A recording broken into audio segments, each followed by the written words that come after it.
Salam Bapak Ibu dan Saudara terkasih di dalam nama Tuhan Yesus, dimanapun Anda berada dan dimanapun Anda bisa mendengar rekaman ini.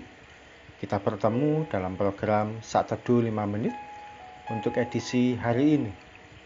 Sebagai dasar kebenaran firman Tuhan, saya bacakan dari Matius 7 ayat 13. Firman Tuhan berkata, "Masuklah melalui pintu yang sesak itu, karena lebarlah pintu dan luaslah jalan yang menuju kepada kebinasaan, dan banyak orang yang masuk melaluinya."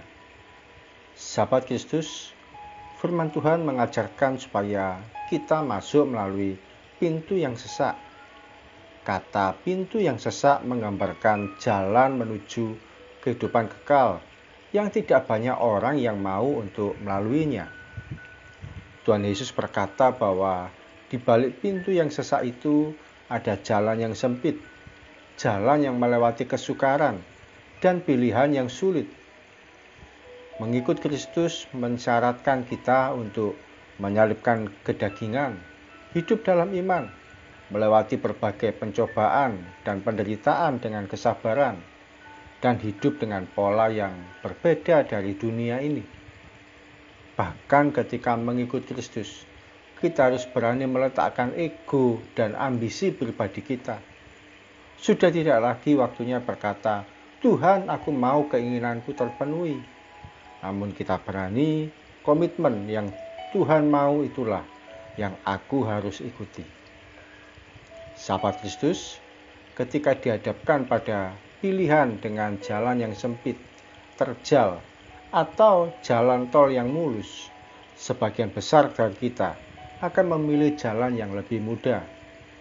Sifat bawaan manusia selalu cenderung pada kenyamanan dan kesenangan.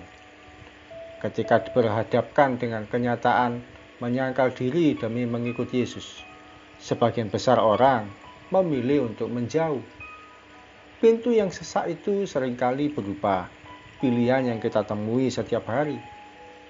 Pilih berdoa atau tidur, pilihan untuk membaca firman Tuhan atau mengabaikan, pilihan untuk mengampuni atau membenci, pilihan untuk ikuti tawaran dunia atau mengikuti arahan firman Tuhan.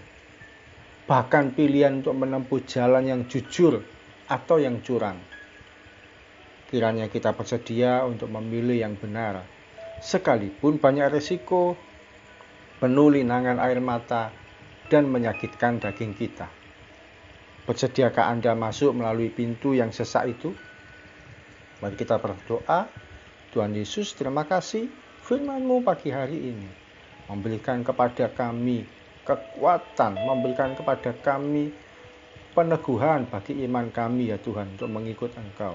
Sekalipun kami harus berjalan melalui pintu yang sesak, jalan yang sempit, tapi kiranya iman kami tidak goyah untuk mengikut Engkau dimanapun, dalam posisi apapun, dalam situasi dan kondisi apapun juga ya Tuhan.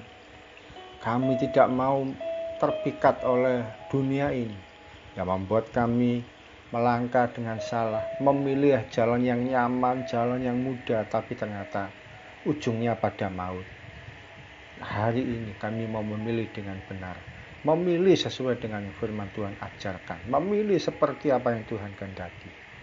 Terima kasih Tuhan, kiranya hari ini kehidupan kami boleh mencerminkan seorang yang mempertahankan iman kami dengan benar.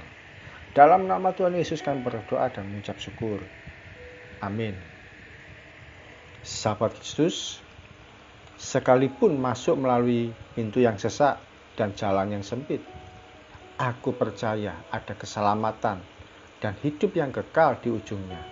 Sebab Tuhan Yesus selalu bersamaku. Salam dari saya, Pendeta Ogi Raharjo dari Mizpah Ministry. Tetap setia sampai garis akhir. Tuhan Yesus memberkati.